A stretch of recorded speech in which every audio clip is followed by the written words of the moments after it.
I'm about to eat. I'm about to eat. I'm about to eat. Yeah. Yeah. Hey, how y'all doing? Welcome back to my channel. It's me, Miss Sugar, and I'm back with another mukbang and this messy wig. And another mukbang. What? And this messy wig. I got an Easter basket. I don't know what's in it. It's a lot of shit. This is random. What the hell is this? Hey y'all, welcome back. Old and new. How are you, y'all? How y'all doing, my buttery biscuits? Welcome back to my channel. Now I know y'all saying like Easter was yesterday, because since technically it's Monday. I'll be posting this Tuesday. And yeah. So the plan was to, watch the Clark Sisters movie, which is what I'm gonna do a review on.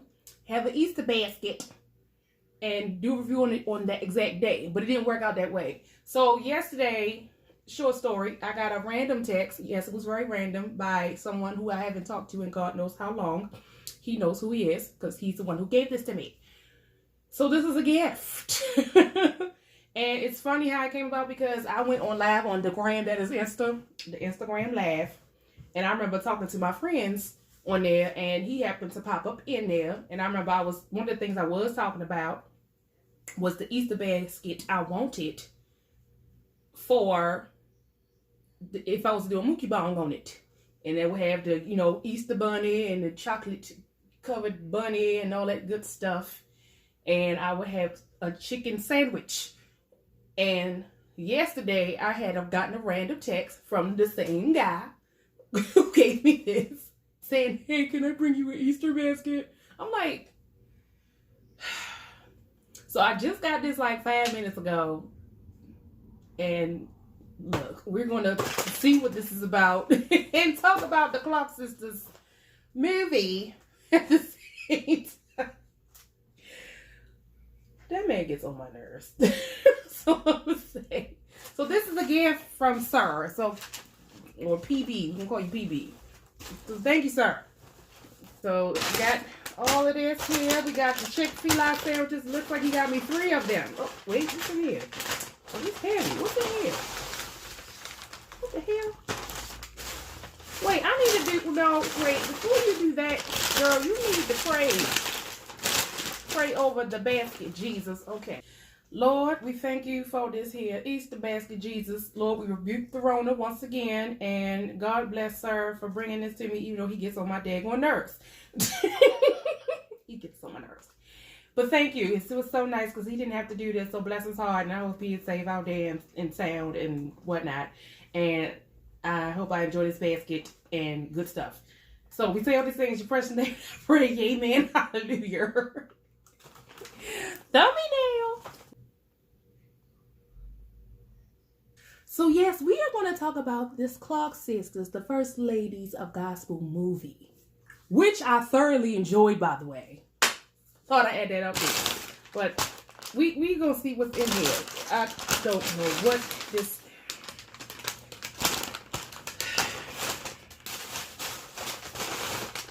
What's in here? He got me 3... 3 bags. He got me 3 packs of Chick-fil-A. I don't even know what's in here. Okay, so we're going to do these first.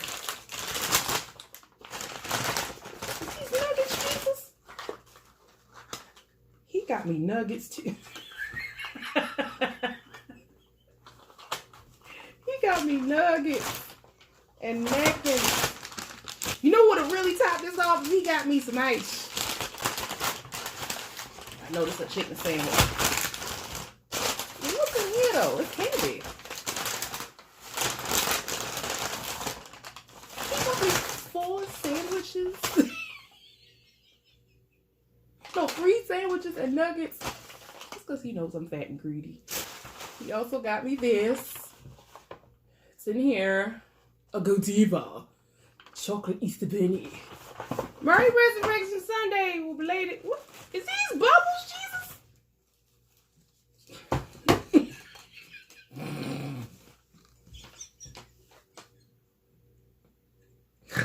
He got me bubbles. Oh, God.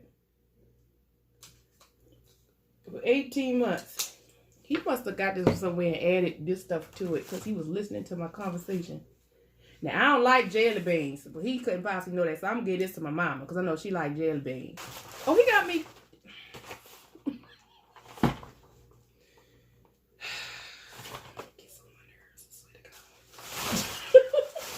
Alright, y'all, I had to move around because I ain't like to set up, so I was like, let me finish this, just Jesus. Alright, let me eat these sandwiches that this man done got me, Lord. I'm not sick of him. Anyway, so how many of y'all saw the Clark Sisters movie? Did you like it? Do you give it a 10 out of 10? I'm gonna give it a 9 out of 10. I'm gonna rate it first before I go into details of the movie, because the only reason I gave it a 9 is because I was kind of disappointed at the end that Twinkie wasn't a part of the ending credits. Oh my God. Let me be the first to say, I love the Clark Sisters. Love them. All of them. Since I was a little girl, they were like one of the people oh, he got me. Lord. I'm sorry, I'm gagging at this, Jesus. But, yes. So I grew up listening to them, and then when I found out they was coming out with a biopic on Lifetime, Jesus, I was like, they better come correct with these shenanigans here. They best to come correct. They better come correct because Lifetime been messing up. But they did a great job with the casting and everything. First of all, let me get down to these singers. Wait, did I say Grace? Lord, oh, I said Grace. Okay.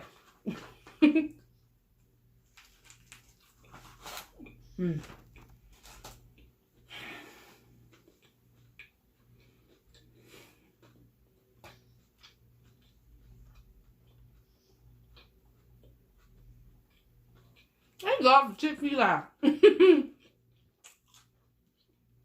Telling you, a cup of ice would have really set this off. But the singers they had, I believe, one of her names was Kristen Bell. I just discovered her on the Terrell show. Raven Goodwin, I think, is a girl's name. And I ain't seen her in years. So I was like, where they find her at? She played Denise Clark. We're going to get to Denise Clark. And then they had my girl, Shalea. And she played my girl, Duranda. I love Shalea. That girl can sing. And then they had Kiki. Good old Kiki. Kiki shit. Y'all know that's Karen Clark Shit's daughter. I can't remember the lady who played Jackie Clark. But I'm going to get all that information right in the screen. Ingenue Ellis, the lady who played Maddie Moss Clark. Kudos to you, sweetheart, because she played the hell out of that role.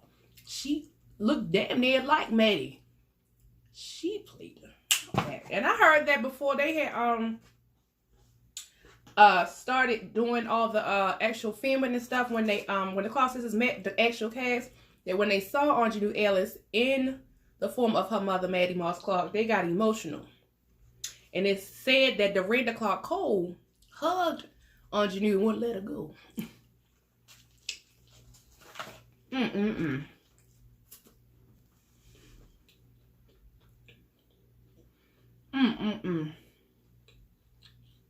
The acting was superb.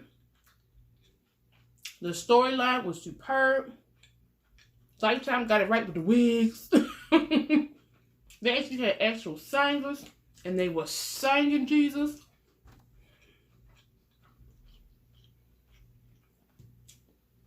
Lifetime, y'all got it right this time. Y'all did a great job with this biopic. Some things I knew in the movies, some things I did not know. Like, one of the things I did not know is that Maddie Moss Clark was getting abused by her husband. Let me discuss that.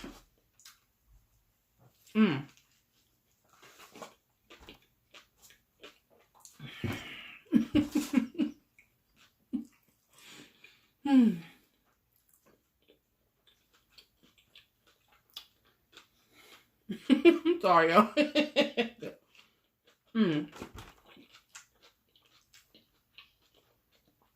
Okay.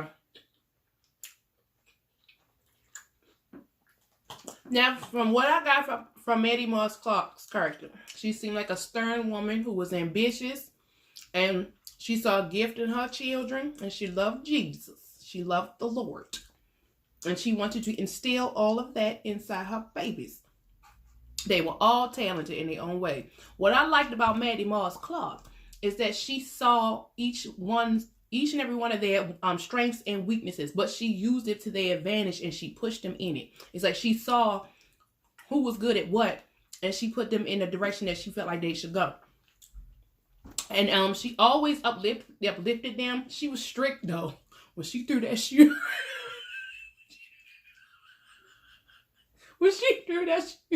at the soprano section because they were singing the wrong damn note. Ooh, Lord. I had flashbacks. Wait. When you in the band, you will understand. But yeah. Shout out to Mr. Fine. But when she threw that shoe, I was no more good, okay? Now, what about the part when Jackie, she was leaving work, because y'all know Jackie was a nurse, and she came back to the house just for Maddie Moss Clark to open the door and shut it right in her face because she had pants on, Jesus? That was a bit much. Like, what is wrong with pants? Dad, y'all way too religious. I was like, that part was wild to me. I have a funny story time about that. I'll tell that in another video. So stay tuned for that. She was very stern, but she was good at what she does. She was an awesome choir director, and she wanted it to be correct. She wanted it. She was a perfectionist, and that lady got everybody saying stuff. But like I said, I didn't know she was getting abused by her husband. See, her husband, it seemed like he was jealous and his ego was bruised because, you know, his woman, she's ambitious. She wants to do something well and wonderful with her life and her girls, and he wanted her to stay in her place and be a woman and be by his side and just basically be like a freaking doormat. And he basically treated her like crap because she wanted to do those things. Well, he didn't understand the vision, basically, is what I'm saying. He didn't support her whatsoever. And I don't understand why men be so threatened by women like that. I hate that. That is such a turnoff. So seeing that scene pissed me off because I was sitting here like, dude, your wife is trying to do something great, not only with herself, but with your kids too. And you sitting there being self-to-my wife by my side. You disgust me. Ugh, you smell like ambition. Ugh, the nerve. You stink. I was like, what? Dude, really? That scene pissed me off. And then when he put his hands on her, I was like, yeah, okay. Okay. And then the scene where Jackie was trying to defend her when he was beating on her, and the father slapped her and put her out the house. What? Jackie was not for it. She said, I can't stand to see you getting treated like this, mama. I'll leave. Another scene that pissed me off was when those pastors blackmailed Maddie Moss Clark, telling her because she performed on the Grammys that she was an embarrassment and being disobedient, and she needed to learn how to be in a woman's place. And so they blackmailed her, telling her that she cannot perform with her daughters and lead the Kojic choir at the same time. What is wrong with you, men? Like, y'all just can't let these women be great. I hated that part. And she wound up choosing leading the choir instead of performing with her daughters. Like, why are men so threatened by women who are ambitious? That pissed me off so much. I hated that scene, I swear. The bond between those 5 sisters was like no other. You rarely see a bond like that. Even the bond between the mother and the 5 sisters, you don't see that a lot. So I respected the hell out of that. They were very close. They were very close. And I felt like the arguments they had were kind of reasonable, in my opinion. Because you know how you see some people who have arguments and they're like really toxic. But I feel like the only toxic person, honestly, besides the father was, let's talk about it, Miss Denise, ma'am. Denise has 7 kids. 7. Why do you... being a whole hot ass. Maddie Moss Clark was not having it. She said, I want to be free, Jesus. I want to be out in the world. I want to do me and stuff. I know what you like to do, Miss Denise. 7. 7 kids, Jesus. She was so disrespectful to Maddie. When Dorinda said, Denise, you may be my sister, but you are so hard to love. I was like, I felt that. That was deep. That cut. Cut. I was like, damn. She was the black sheep of the family. 7 kids, goddamn. And then she started having the kids like around the time where they were like, just jumping off their career. And you know how them churchgoers is. We talk about that too. I don't understand what it is about a lot of these church folk. I might ruffle some feathers here. Church folk are so judgmental, Jesus. They have this way of turning their nose up at you and looking down on you and making you feel really low. And that's something that I've experienced myself. So I was kind of happy that this movie touched bases on that topic, because I guess it's so taboo because it's a part of the church. You know how people don't want to discuss all the facts and the truth about the church. So I was happy that they discussed this in this movie. Like, for example, Denise, okay, she's pregnant. And the first thing they want to do is shun her away. But what about the bishop? Because she had a baby by the bishop, if y'all ain't know. And Maddie was just like, what they got to do with singing? Put a dress on. Really? At the same time, I understand as far as like the having kids out of wedlock situation. I understand that. But at the same time, Denise, you had these kids during the time when your career is just starting. How is it? And then she expected her mother to take care of the kids too? No. Maddie was like, look, let me tell you something. I raise kids. You gotta raise your own. I felt that too.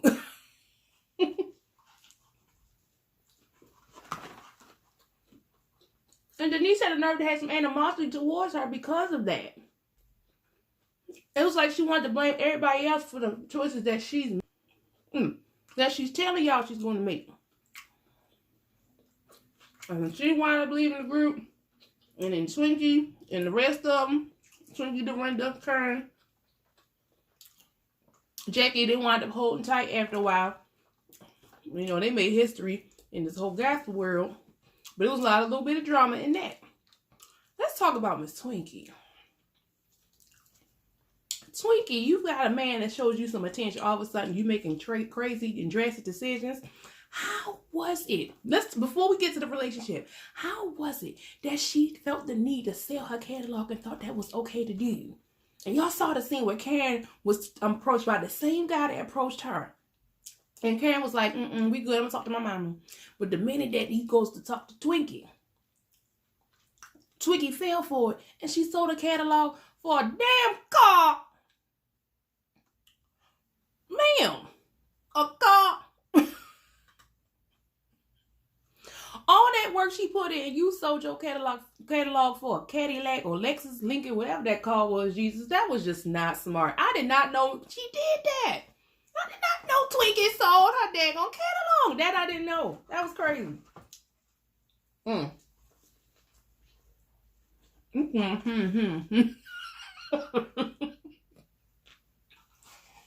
look real fat. I already know. She just was not making smart decisions. And let's fast forward to this man she met. I already knew from jump. The minute they showed him, I said, yeah. I smell BS a mile away. I already know old dude was trying to be an opportunist out here. Oh, what's up, sweet baby? You part of the Clark sisters? He sold dollar signs. And hold on, fell for it. Now, let me tell you something. You can move this out the goddamn way.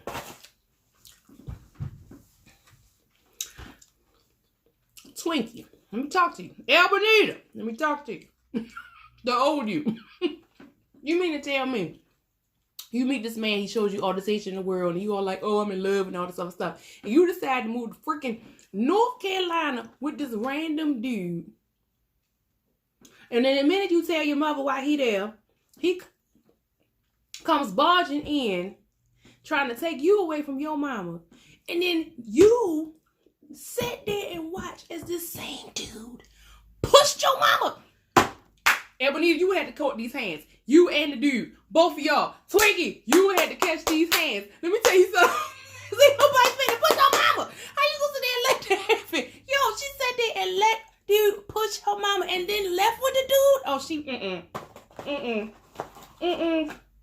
Albany, you had to catch these hands. You and that man. I wonder what that conversation was like between the four of them when they found out that that dude pushed their mama. And she came to Jesus. Albany, Twinkie, how could you do that?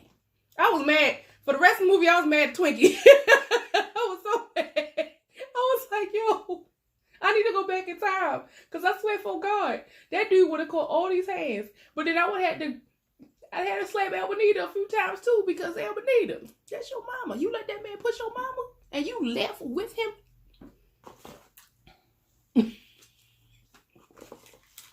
I wasn't feeling that.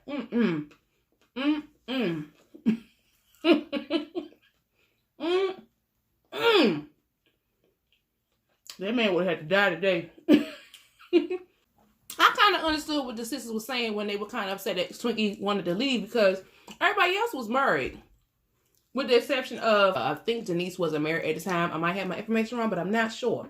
But the fact that she wanted to leave and everybody else was married, they wanted to stay. Of course, they would, had some animosity towards her because of that. Because, one, she's the mastermind behind all the music. Because she basically wrote most of the music for the girls, for the group. Arranged the music. Pretty much, Albany, Twinkie Clark. I forgot her married last name. Terrell, I think. She basically is like the foundation. Like after Maddie is Twinkie. Because she had wrote all the songs, produced all that good stuff. Arranged the harmony. She basically was like the go-to woman in the group. And then for you to sit there and say, oh, I'm leaving because you got a man and all this other stuff, that kind of leaves a dent in the group. That's like, it's like a void. So I completely understood why they were upset at her about that. However, I did have to keep in mind that Twinkie, she was the heart, the soul, and the muscle behind the Clark sisters. She has been working to the bone since she was a little girl. Maddie Moss Clark, taking her to all those workshops, had her under her wing all the time. She just felt like she couldn't breathe anymore. So I understood why I guess Twinkie felt the need to separate herself from her mama and the family, because it was just too much. I guess she felt like they used her so much she just couldn't move or take it anymore. And in my opinion, I feel like the sisters were a bit selfish in that sense, because I guess they feel like they needed her. Because she basically is the heart and soul of the group. But it was like, Dad, when is Twinkie gonna catch a break? She need to live too. But I'm kind of glad they got it all together, because, child, Denise and Twinkie. I can't get over this singing Jesus. Miss Shalea. Kiki. Girl. They some singing helpers, I swear. Anyway, focus, because I wish they had sung more. I ain't gonna lie to you. But those scenes where they did the singing, that was actually them singing. And the scenes that they portrayed when they were doing certain concerts, it was like on point. They were like on it. Everything about the production of this was just 100%. Hold on. Big ass bite.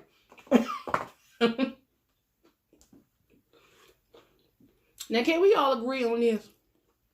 Now, we noticed that Maddie Moss Clark, she was ill. Listen to what I'm saying.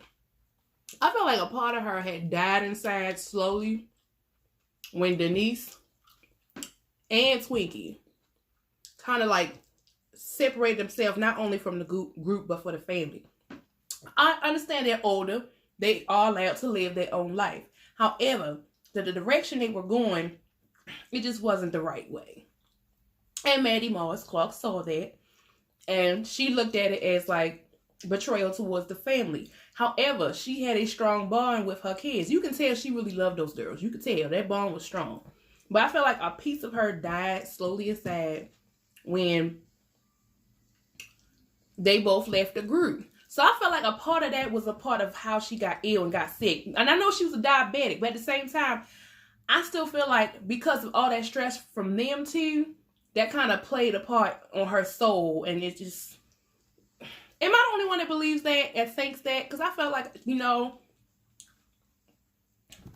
a piece of her soul had died when they had left the group and stuff like that. Let me know if you agree to that or not. Damn, that sandwich was good. And wasn't Maddie Moss sharp? That ingenue girl, she played the hell out that role. Ingenue. You look just like her too. Oh, this. What chick feet out of here go to? That's some big meat. This is wonderful.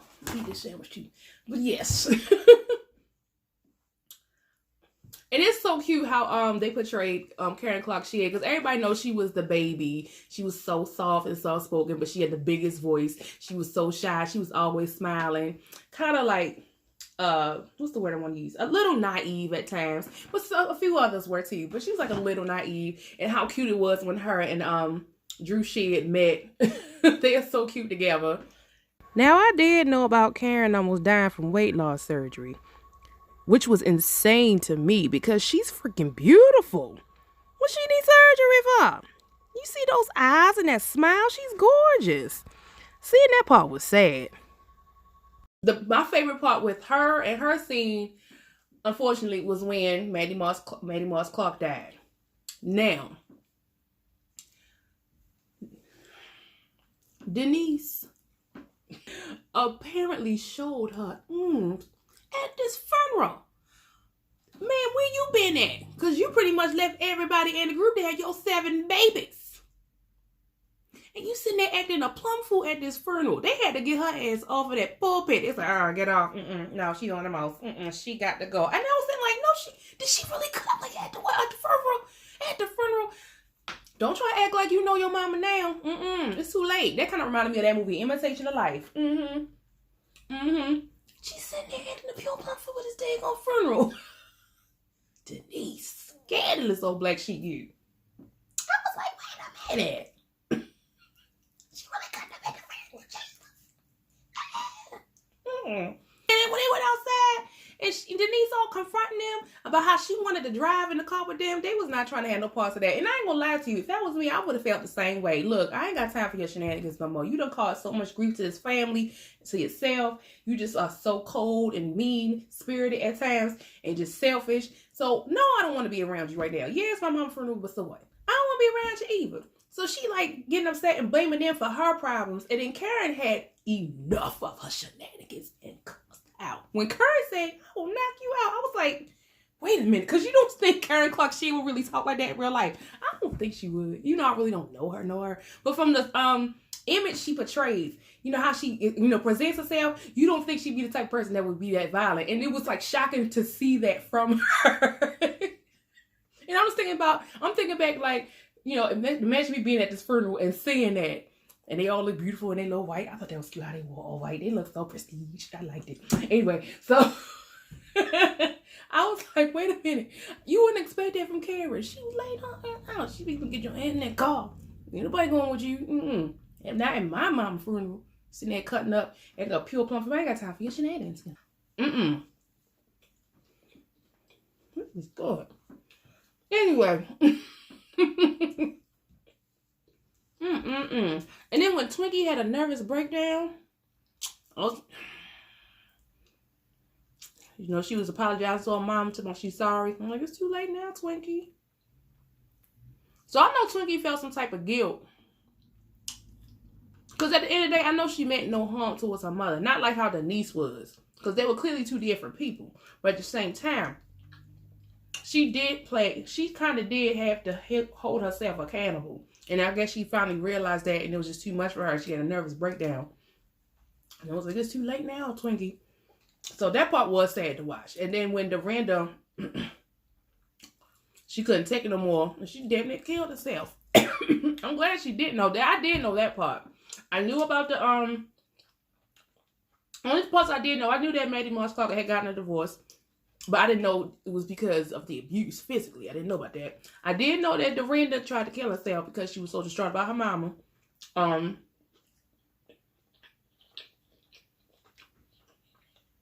Now, all the other stuff with Denise, some of that stuff I did and did not know.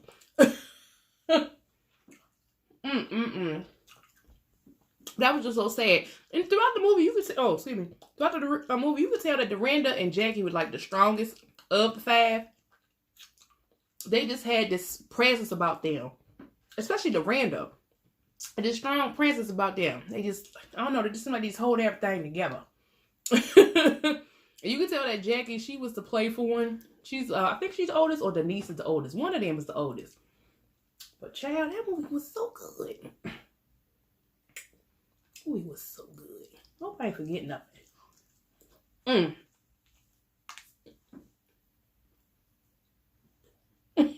Wait a minute.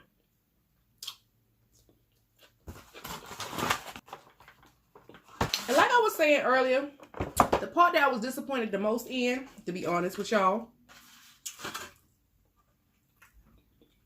Hey, buddy. I had, maybe because I was, in a way, I was kind of being a little selfish because I love the Clark sisters. Dorinda, Twinkie, Karen, Jackie. Well, they the main ones, but we're going to include Denise too. God, this is so good. I had wished at the ending credits, I wish they had sung a little longer. And I also wanted Twinkie to be there.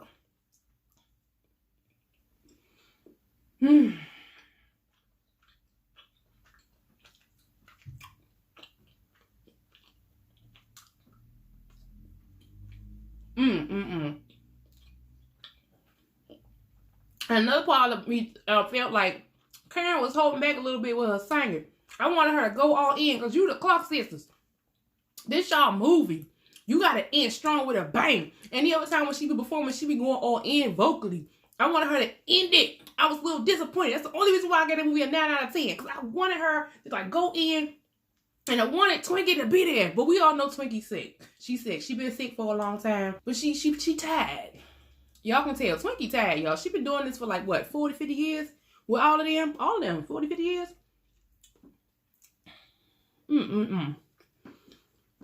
So I get it. But at the same time, I really enjoyed that movie. For those of y'all who are Clark Sisters fans, and you watched the movie, what did you think about the movie? How would you rate it? What didn't you like? And what did you like about it? Who is your favorite Clark sister? Mine is Karen and Dorinda. I like Twinkie too, but it's Karen and Dorinda for me. I love them. What is your favorite Clark sister song? And it's funny because I listen to the Clark sisters just about almost every other day. I listen to a few gospel artists like them. I listen to, of course, your Kirk Franklins, and then you got your Hezekiah Walkers and stuff. But like mainly my favorite gospel group, every day or every other day, I'm listening to the Clark sisters. Hands down. Point blank period. It's not a game. No other gospel group can touch them. I'm sorry. They are the best. Vocally, they are amazing. Maddie Moss Clark, she did wonders.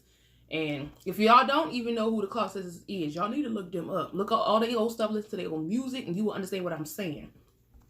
My favorite song. Did I say my favorite song? Jesus is a Love Song is one of my favorite songs. Of course, You Brought the Sunshine. Everybody know what they known for with that.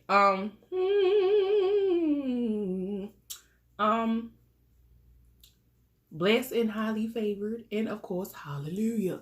Just let me know what you thought of the movie. What's your favorite song by them? Your favorite Clark sister? Even Karen Clark, his son, be making some music. He can't sing though, but his music is good, and he's a great drummer. Because they keep it all in the family. I don't know if y'all ever heard him play. Drew Shea Jr. This thing melting in my hand. Look him up. I'm telling you. Let me know what you thought of the movie. Well, I'm finna end this. Do something with this Easter bag. I ain't gonna eat all the chocolate right now. That's real diabetical. Lick my fingers. Comment, like, and subscribe. Ring the bell that's on the side. Ring that bell that's on the side. All my people out there, stay black and be great. I appreciate y'all for watching. Y'all have a wonderful and blessed day. I'm going to continue to enjoy this Easter basket. Love y'all. Bye.